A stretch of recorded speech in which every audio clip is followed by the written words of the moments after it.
Kambari, welcome to Wisdom Exchange TV.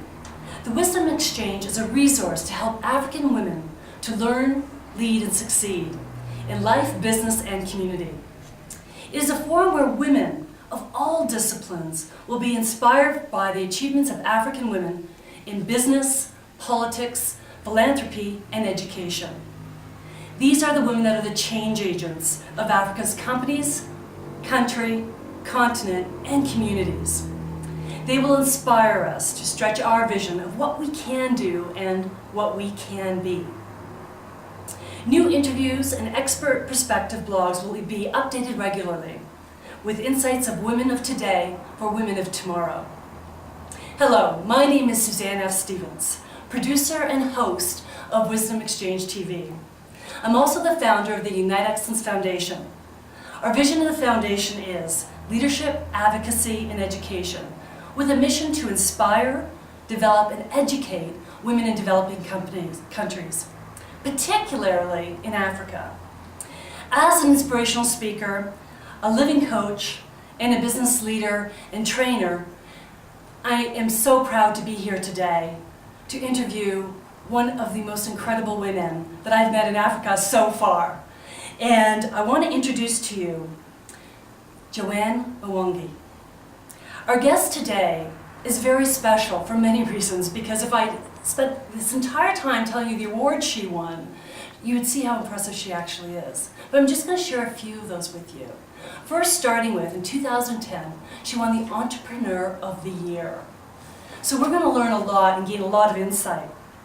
Also, she's the CEO of PMS Group, and they won top marks at the 100 Mid-Sized Company Awards in 2010 for Professional Marketing and Services Limited.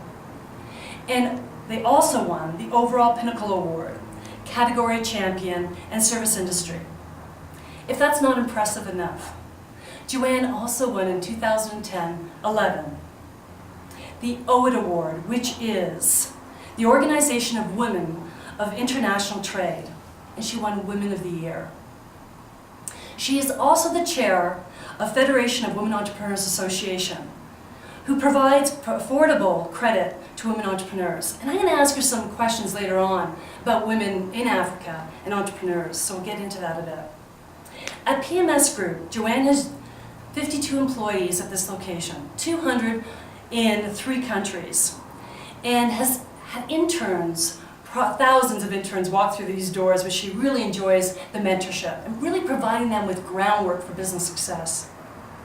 Now, those are the reasons that we're here today.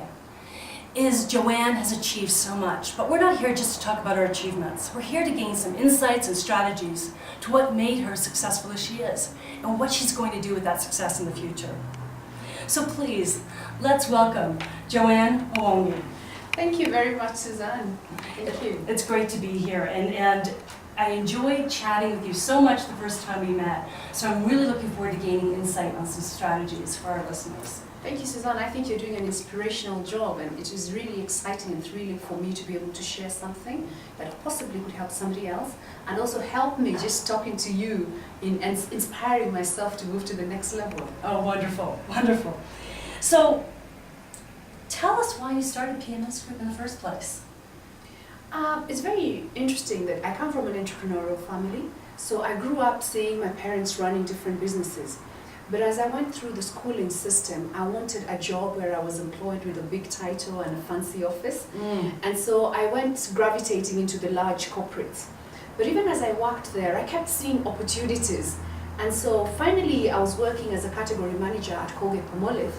And we kept looking for somebody to provide us with services in marketing, and we couldn't find the right partners.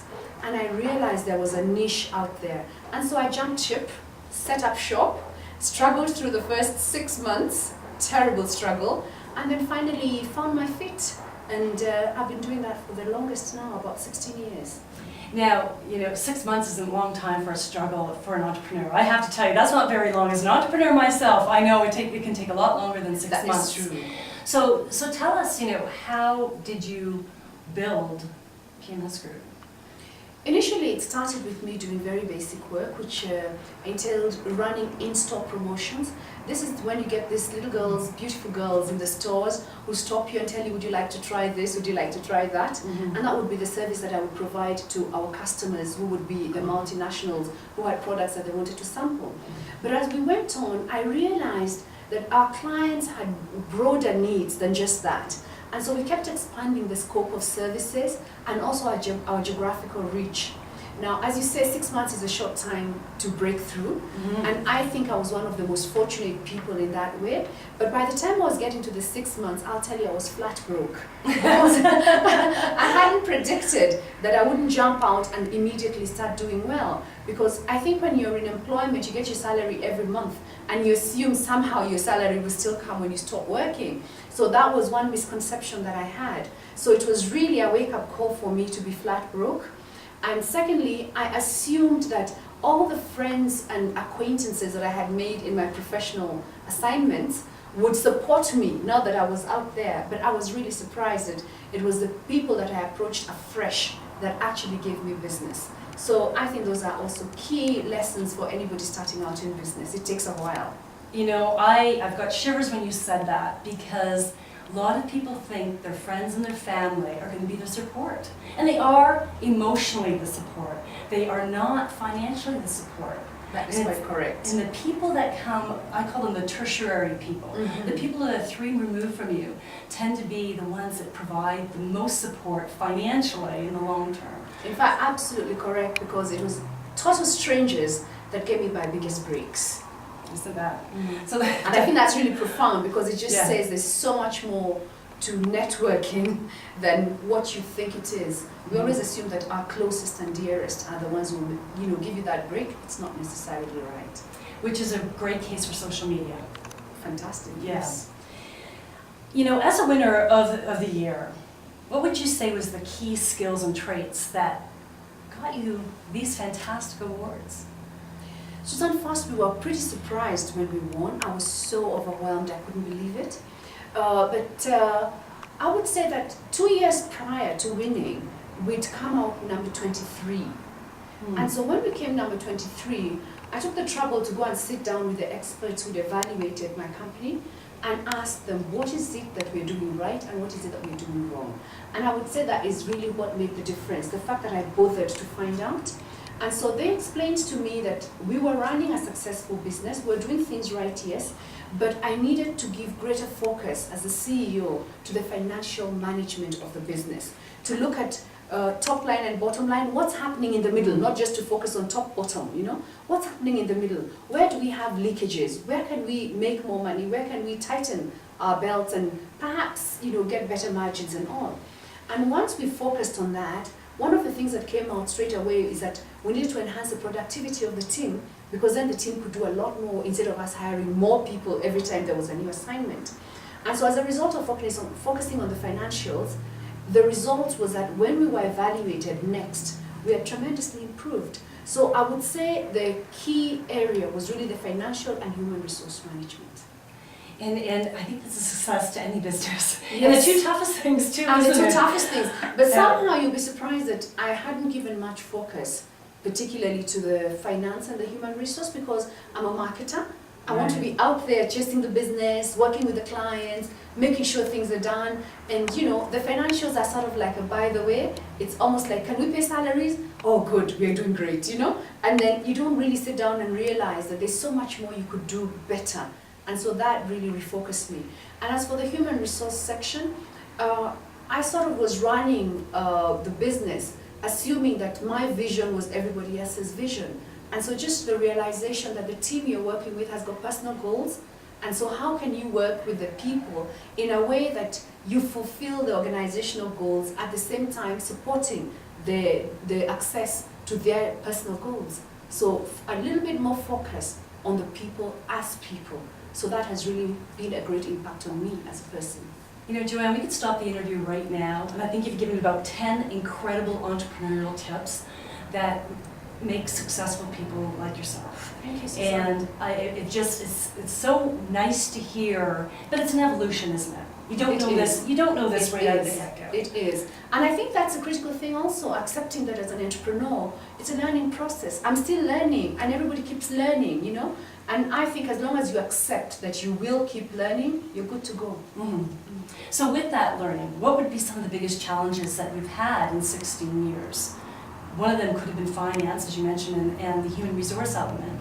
Is there anything specifically that you can say, this was the biggest challenge that I had to overcome? Frankly, Suzanne, the biggest challenge I ever had to overcome was financial, because even as you get your money and cash flow management is working to some degree, initially I didn't focus on the money management. And so I had no difference between my personal money and the company money. So if I needed to do something at home, I just took the money, and it didn't matter from which purse it was coming, which meant that when the accounting was done, you wouldn't know exactly which money is which. And so the first step I had to do is to hire a professional accountant who knew what they were doing, to separate the tasks, the money, and also to make sure that I got paid a salary and I could live off my salary as opposed to dipping my hands into the company money. And I think that's a very important thing for any entrepreneur. Get yourself paid your salary so that then you know how you organize your life, and let the business run as a business and wait for you to get your dividends at the end of the year. It also, one of the really major challenges was taxation. Because if I wasn't doing my finances right, it meant I also wasn't paying my taxes right because I didn't know. And so when the taxman came calling, I was in utter shock. And I'll tell you, Suzanne, that was the most traumatic experience of my life, because suddenly I was lumped with a bill that I had never seen so much money in my life that I was supposed to pay, and I didn't even know I owed the government. And so one of the lessons I like to pass on to my fellow entrepreneurs is please, from the get-go, sort out your financials, pay your taxes. Because when you pay your taxes, you have such peace of mind, you don't have to worry. I find a lot of entrepreneurs, when they're being called to be interviewed, they don't want to be interviewed because they're afraid that they'll have the spotlight on them, and the taxman will therefore inspect their accounts.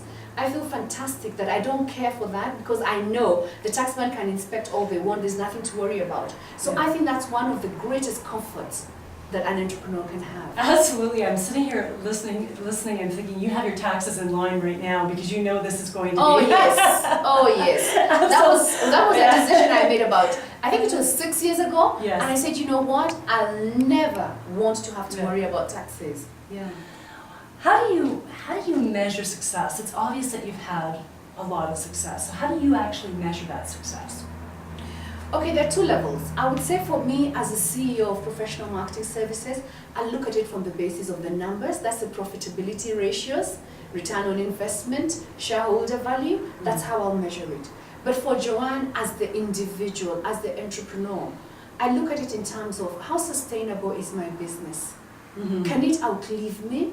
Have I trained enough people to take over from me such that should anything happen and I'm not available to run this business, it will continue? That's really very important to me. I also measure success in terms of how many people have walked through these doors, been impacted by learning how to work in a more professional manner, how to do things better, a better understanding of marketing and the marketing environment, and then been able to do something different that impacted their personal lives, such that they're living a better quality of life than they would have had they not walked through these doors. So for me, that's really the personal success that I measure. Excellent. Now, as an entrepreneur, what is the best thing about being an entrepreneur? Oh well, initially when I started out, I thought it would be the freedom of working when I wanted and if I wanted. And I was shocked to realize that that doesn't happen. In fact, I've worked harder as an entrepreneur than I've ever worked before. But I think the best part about it is just seeing your dream grow and become a reality and watching it flourish. And it gives me great satisfaction to think of how many families my idea, with the help of the whole team, has been able to catalyze into success. Because all the people who earn their salaries through professional marketing, through PMS Group companies, all those people are impacting others. So that ripple effect, that's what amazes me, and that's what makes it all worthwhile. Because I could have been employed, I probably would have made a difference there, but not as much as I've been able to make here. So I feel really blessed that that opportunity has come for me to touch other people's lives. That's wonderful. You know, we've sort of touched on this, the fact that being an entrepreneur is not always easy. What is the hardest thing about being an entrepreneur for you? Well, I think the hardest bit is just the responsibility of knowing the back stops with you and that there's so many people depending on you to make the right decisions. Because as a CEO, I do, as a student of management, one of the things I learned is that 30% of organizational culture, everything depends on the CEO. The next 30% on the middle management, and the last 30% they basically follow what the other two are doing. So I realized that the great responsibility of holding that 30%, because it's going to impact how other people live their lives. So for me, that responsibility of knowing I need to do the right thing, I need to be the correct role model. I cannot afford to do things that other people can do that are perhaps not quite right, because people are watching me and they want to see me to be what I would want to be seen as. So that responsibility is really the most profound responsibility that you can have, because then it means that as a person, you have higher standards to live to than what you ordinarily would if I wasn't heading an entrepreneurship enterprise. Yeah. Interesting, I heard an interview that you had conducted with someone else, and you said something also in addition to that, is you said that no one congratulates you. Oh yes. And I know as an entrepreneur, that's been one of my hardest things, is looking behind, and who's going to say, hey, good job? How have you been able to deal with that, not being told? Except by these 3 beautiful awards. Oh, well, let me tell you about this is Johnny come lately. For many years, there's really nobody to tell you that. Yeah. And it's really, to some degree, you start doubting yourself and wondering, am I really doing good? Am I making an impact? And so for me, I coped because I was able to measure myself by the yardsticks I had already set. I read an interesting book at one point that is called The Definition of Success, and it helped me to actually define what success meant to me, which meant at least I had goalposts that I could reach and say, you know what, oh, I've done this, fantastic, Joanne, congratulations, and I learned to congratulate myself. But it does add a lot more value when somebody else congratulates you, and particularly somebody independent, you know? So getting an authoritative organization, let's say like Organization of Women International Trade, or even the KPMG Nation Media Group, you know, top 100 medium-sized awards to tell you that you've done well is fabulous. And that tells me that there's a need for a lot more award systems for entrepreneurs at different levels, because we're all at different levels. So I think that's really critical, because it's hard to keep going, self-motivated, nobody's telling you well done, and you're just keeping on going, you know. So it means that you must be doing something that you're really passionate about, otherwise you'd give up. Yeah, absolutely. So with that, did you ever want to quit? Oh yes, not once but many times. Things would get tough, managing the finances, staff issues, sometimes just clients that are just cranky, you know. And you feel, is this worth it? Is this what I was made to do? Is this my life? Is it all? You know, couldn't I have an easier life? Shouldn't I just dust off my CV, get employed in a huge corporate and, you know, have the fancy car, fancy office, etc.? And obviously looking at it at that point from a very myopic view, but I looked at it that way. And at one time I actually left the business and got employed in government because I still wanted to serve my country and do something different with my skills. And so I headed the marketing for Kenya's tourism. And it was a fantastic time in that in the first 2 months, I straight away knew I was not made for employment. I already now confirmed that. And so that was good in that it affirmed the fact that I was an entrepreneur and I should stick to entrepreneurship. But I weathered it for a year because I wanted to see that I wasn't a quitter also. So I did the job for a year, knowing very well that I was in the wrong place, because I could see lessons that I could learn from the experience. So first of all, it gave me a lot of exposure because I worked all over the world with many different marketing teams. And that also was one of the affirmations that I needed because I met marketing gurus from different countries. And I realized, hey, I wasn't that bad, you know? We could talk, we could communicate, we, you know, I wasn't far off the benchmark. And sometimes I was even ahead of them. And so that affirmed me. And so when I came back to run the business, I already had that assurance that I knew what I was doing. I wasn't a fraud, I wasn't masquerading, I was great. And so it assured me that in spite of the fact that there's nobody telling me well done, I could tell myself, Joanne, you know you're good, you don't have to worry about that. So going back into employment, that's what it did for me. But the quitting, it always comes, you always get that temptation. And for me, I think what I would tell my fellow entrepreneurs is that when the quitting bug comes, you need to go back to your original plan. When you were starting out, what had you set out to do? What have you achieved and what haven't you achieved? And why haven't you achieved it? Because sometimes you quit because of externalities. And you need to focus on the fact that the problem isn't you, it's the situation. And so what can you do about it? Because quitting isn't always the best option. Sometimes it is, but not always. Hopefully, as an entrepreneur, not always, but very rarely, you know, but to your point, sometimes quitting and changing direction is the right answer. It is, yes. And sometimes, but you have to make sure that's the way. Exactly. Which, do you think this is your purpose?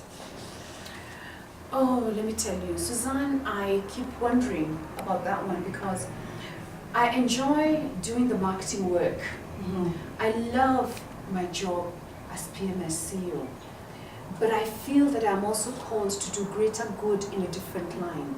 So I do this, it's my passion, it's my business, I'm good at it, I love it, but I also have found another thing that gives me greater satisfaction, and that's working with my fellow women entrepreneurs and helping them to build their own empires.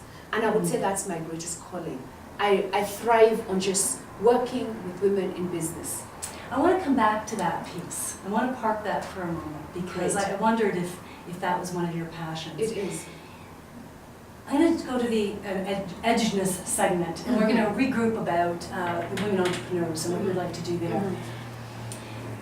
I'm very passionate about this edginess, and what this is really about is pushing your edge to personal and professional potential. And I believe everyone who's successful at some point in time has got really uncomfortable. Do you have a time where you got really uncomfortable? You had to do something that you were comfortable, confident doing, but it made you more successful and a better version of yourself? I think yes, you're stretched by the environment you work in. And I'll tell you that at one point I went to pitch for a job, and the requirement was that I would be carrying out the assignment in 3 different countries in East Africa. I hadn't visited the other 2 countries. And yet I had to give the assurance that I'll be able to carry out the job in these countries. Now for me, that was a challenge because I want to be credible, I want to give a response to my client that I know I can deliver the promise. And I had to stretch myself and say, you know what, I can do it. It's not that hard, maybe I can. And I convinced myself and I said, okay, fine, I'll do it. And you know, the quality of output you get in Kenya is the same quality of output you're going to get in the other countries. What it meant is that I literally had to do back-breaking work in the other 2 countries, because first understanding the culture, understanding the people, understanding their requirements, getting a team together, etc. But I did it. And at the end of it, I couldn't believe how great it felt to know that I'd stretched myself. And therefore, I could now speak authoritatively as a person who could run this business across Africa. Because if I could do it across East Africa, I just need to spread it to the other countries. I had found the formula of doing it in those other countries. So for me, I would say that that's what stretched me beyond the limit at that point. Since then, many other situations have come up, and I've had to be stretched. And as you experience one stretch, it gives you the capacity to experience the next and the next. And therefore, I would say that that ability is what prepares you to do greater things as you go along. And just for clarification, you're still operating in those other countries, are you not? Yes, we are. Excellent. In fact, we're now expanding across Africa, and our vision is to be in 10 African countries by 2015. Right now, we're in 6, and looking like by the end of this year, we should be in the 10. Wonderful. Thanks, Joanne. Those are great edginess examples of where you really pushed yourself outside your comfort zone, and boy, did it ever pay off. Thank you, Suzanne. But it wasn't easy doing it. No, and you know, that's the key with edginess, is often it pays off, more often than not, but it's having the courage and the confidence to actually take the chance. That's true. So congratulations and kudos to you. Thank you very much. Now, prior to achieving your accomplishment, let's go just back 16 years. And you know, there's obstacles that you may have foreseen actually coming. Did you see any obstacles when you started being an entrepreneur that this is going to happen, I got to be aware of this? Oh, frankly, I was so young that I thought everything just worked like clockwork and that things would just, miraculously sort themselves out. But perhaps the only thing I worried about was that I could run out of money. And so the fact that I was conscious that you needed to watch the money perhaps helped me in as much I didn't have the right methods to watch it, but I always focused on the money and focused on the fact that I didn't want to spend too much and end up unable to pay my bills. So maybe that's the only one I can remember. I mean, it's quite a while back, Yes. but that's the only one that I can remember clearly that I focused on. And, it's interesting that you say you figured it was going to work itself out. And I think that's a trait of a true entrepreneur. Because often if we think too much about it, we wouldn't do what we end up doing. You're very right, you're so right, because I think a lot of the time, people who want to go into entrepreneurship are just afraid to take the risk because they look at it and they say, what if? And as long as you're overanalyzing, you'll just never do it. Right. Yeah. So, which is a great segue into the fact that you're the chairperson for the Federation of Women Entrepreneurs Association. So you must have some good insight into some of the things that entrepreneurs are doing successfully and some of the challenges that they have. Could you maybe help us out a little bit with some of those things they're doing well and some that maybe they're not doing very well?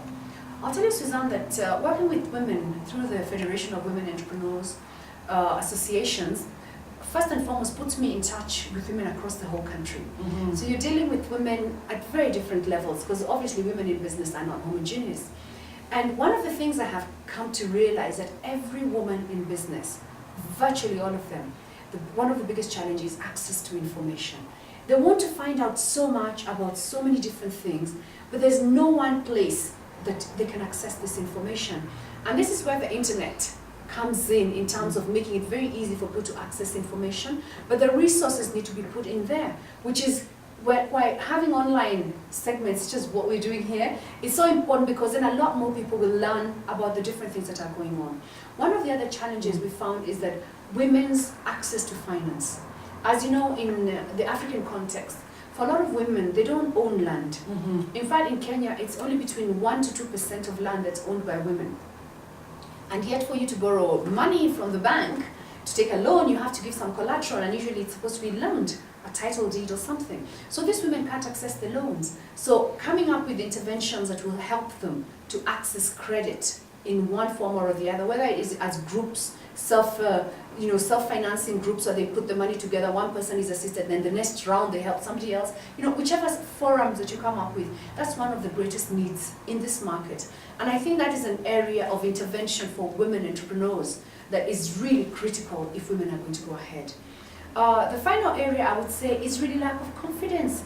I find it amazing that very, very successful women are not ready to be out there, to become role models, to speak to others, to be visible, so that younger women entrepreneurs can see the success in them.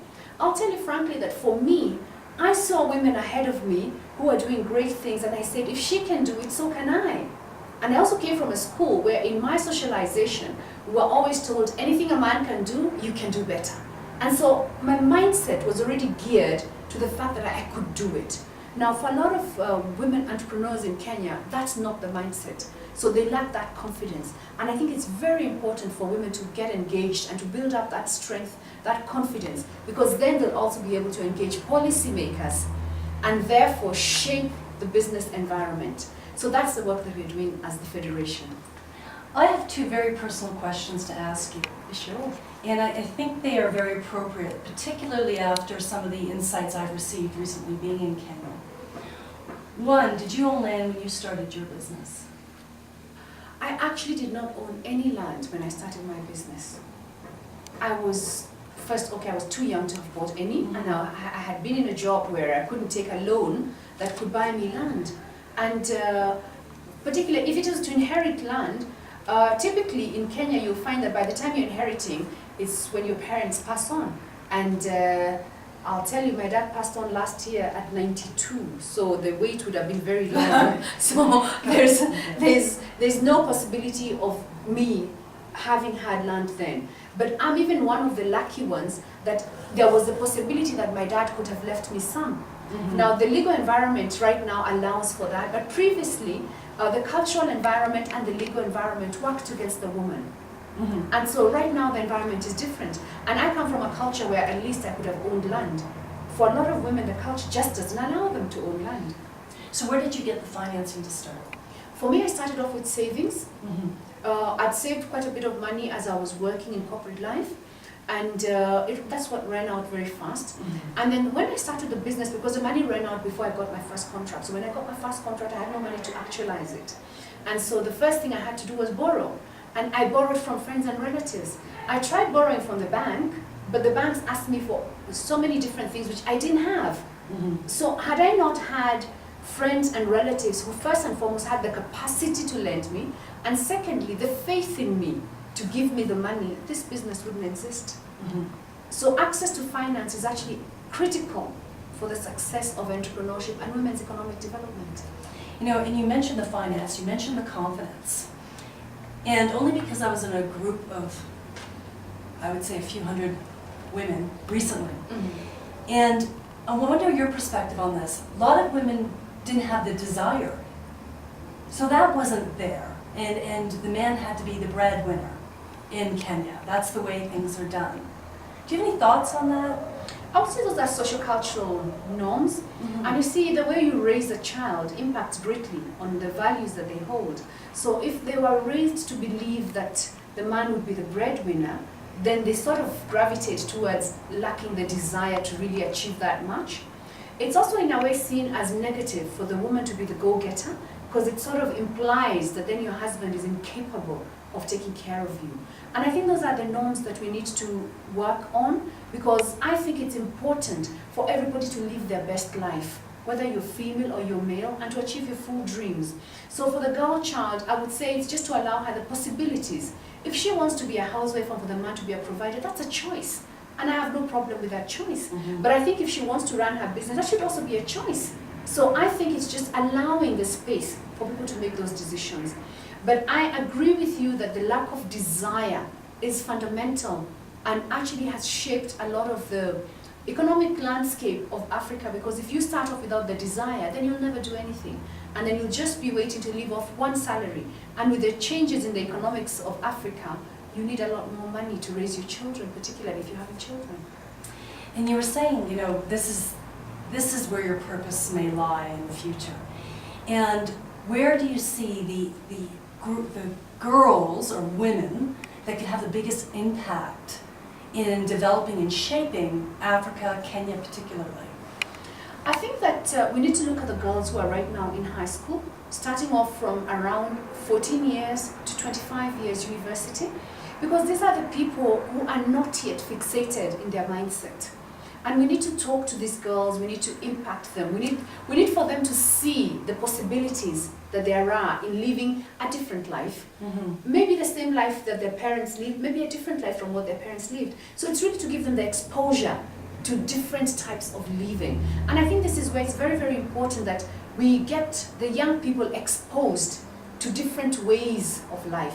Whether it is actually through taking them on exchange programs from one region to another, from one country to another, whether it's taking them to schools that are different from the environment in which they grew up, whether it's just interacting with universities abroad where they see that people live differently. I think it's very, very important to expose the young people and also to bring them in as interns, as trainees in the different workplaces, so they also have different career choices. When we were growing up, when we had career talks, it was always assumed that as a girl, you were either going to be a teacher, a nurse, or a secretary. And so it was against the grain for you to be thinking of anything else. So I think it's very important that we expose the girls now to the whole spectrum of options and let them feel free to choose. And I'm hoping that's what Wisdom Exchange TV does. And with interacting with people like you who evolved into this great organization by looking around and seeing a need in the marketplace, which is wonderful. So if you look at leadership lessons, if you were to impart 3 top leadership lessons, be it to those younger women or women who were in business, and you can separate them out if you'd like, or as a whole, what's some leadership lessons that you would impart? I would say that the first one is that leadership is not a choice. You straight away are a leader by default, the minute you have something to offer the next person. So it's to accept the fact that it doesn't matter how small you see yourself as, you are a leader, and therefore you need to carry yourself as a leader because you're impacting somebody else simply by them just being near you, by them seeing you. You're impacting somebody, so straight away you're a leader. I think the second one would be that despite the passion that as a leader you may have and the speed and the zeal that you have to achieve results, you need to move with the group that you're working with the team that you're working with, the people you want to lead, and not be too far ahead of them. Because if you're leading and you're too far ahead, then all you're doing is, as I had a quote somewhere, is taking a walk because nobody's behind you. So you need to have the other people close to you, and this means that you need to actually pass on your leadership lessons, you need to share, you need to be very generous about what it is that you know so that other people can move closer to you. And that way there can be succession in the leadership. And finally, I think that as a leader, you just simply need to not take yourself too seriously and not to take life too seriously. To just, have fun, be frivolous, be human, not to take the role of leadership to mean that you need to always be, straight-jacketed in a specific role. You really have still room to be yourself and to be the girl that lives inside you and not necessarily the suit that people want to see. I think you have to give yourself that freedom. Wonderful, wonderful leadership lessons. Thank you. And so true, because you do have to be authentically you, because that's what got you here in the first place. Yes, yes. So Joanne, what's next for you? Oh wow, I think for me now, I'm looking at it in terms of sorting out the succession planning at Professional Marketing Services at PMS Group to make sure that I can exit the leadership position and leave it in safe hands. That's my greatest priority right now. Mm-hmm. I expect that will take me another 1 to 2 years. Then thereafter, I would like to focus more on working on women entrepreneurship, development, working with the women wherever they are in the country to help them grow their skills. And I believe that if at that time, if I'm financially able, that should be my full-time role. You'll also be amazed that I always have been interested in working with small children, and so I would also like to volunteer my time to work in a kindergarten. I'd really like to work with really small children, because I think that in the formative years, there's so much more you can impact a child, because at that point they absorb everything like a sponge. And I think it's important to tell them at that time how brilliant they are and how big the possibilities are, so that from the get-go, they know that they're made for greatness. Oh, wonderful. And definitely bookending both those opportunities, women in leadership, and get them when they're very young, which is wonderful. Given the chance, what would you love to do that you haven't done yet? Now, you just mentioned one of those things is teaching young kids. Yes. Anything else beyond that? I think the other one is that I'd always love to learn new languages. That's something I'm very interested in, and we've been laughing because I said that by this year, September, I would be speaking French. I did French in school, but I wasn't serious about it. So that's something that I'd like to do, new languages. Wonderful. So you have, I know your daughter is 22. Yes. Let's say she's 10. What advice would you give her as a 10-year-old now, knowing what you know? Oh, I always wish that you could turn back the clock and do that afresh, But I think the lesson that I would tell my daughter at 10 is first and foremost to enjoy being 10, because very soon she's going to be 50, That's how it looks to me. It's like it moves from, And I think that also is to tell her that there's nothing that she can't do if she wants to do. That would be the most profound thing I could tell her.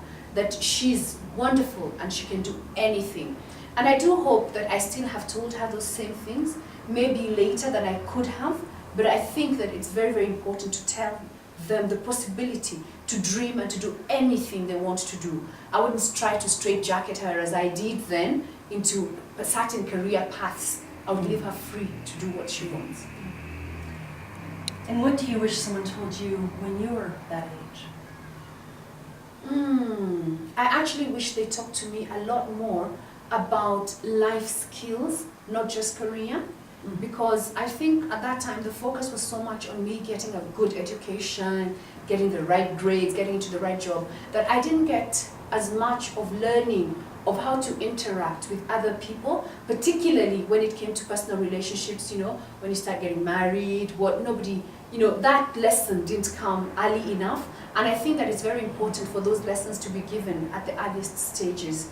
And this is one of the things that we have lost from the African culture, because that used to be an intrinsic part of relationships with your aunties, with your grandmother, and we've lost that. So I think now in this new setup, it's very important for us as parents to incorporate that element in raising our girls. The life lessons are the ones that will carry you through. Yes, the education, you know, I often have the philosophy, you can have the best education in the world, but if you don't know how to execute on that education, or if you don't know how to communicate with that education, then you have nothing. You're absolutely right. So that's fantastic and good advice. Thank you.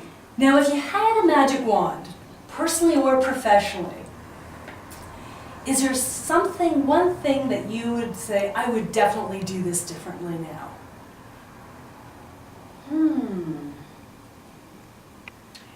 I would put that in professionally.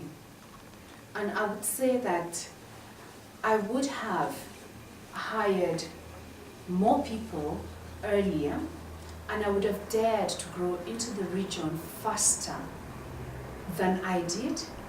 So if I was to do it all over again, I would want to spread across Africa faster, and I would want to partner with other like-minded people in the region to do this, as opposed to trying to do it alone. Because I think that the lesson I have learned over time is that we're so much stronger together than we are apart, and there's so much more available in this universe if we all put our energies together to get it. So I think I would have been so much further had I sought partnerships. And that's sort of a great segue to, what responsibility do you think you have to Kenyan women or African women as a whole, as a successful entrepreneur? I think first and foremost, the responsibility is really great, in that the minute you've been fortunate enough to stand out, you have already been given the role of being a leader, and not just a leader, but a trailblazer, because there's so many others who possibly never believed that that could be done. So I think what it gives me as a responsibility is to keep doing it and keep showing that, you know, that you're not just rising just to fall. So that responsibility not to collapse, not to let the dream die, and not to let down the cause for women in Africa, to show that we have the staying power, that we can keep growing, and that we can work together, more importantly. Because in Africa, there's always this saying that women are their own worst enemies. And that's one of the sayings that I most like to say is a false statement. Because I've seen women working together, and I think it's really great. And I think that is something that we need to prove at the highest levels. Which leads to, you know, your final words of wisdom for our audience. What would they be, Joanne? I think I'd have to say, live your best life. And whatever calling it is that you feel is your calling, whatever your passion is, follow it. And you don't have to make any apologies, because your calling is not necessarily as glamorous or as noticeable as what the other people think. Just do what you feel in your heart of hearts is what you are brought on this earth to do. Just do it. Thank you, Joanne.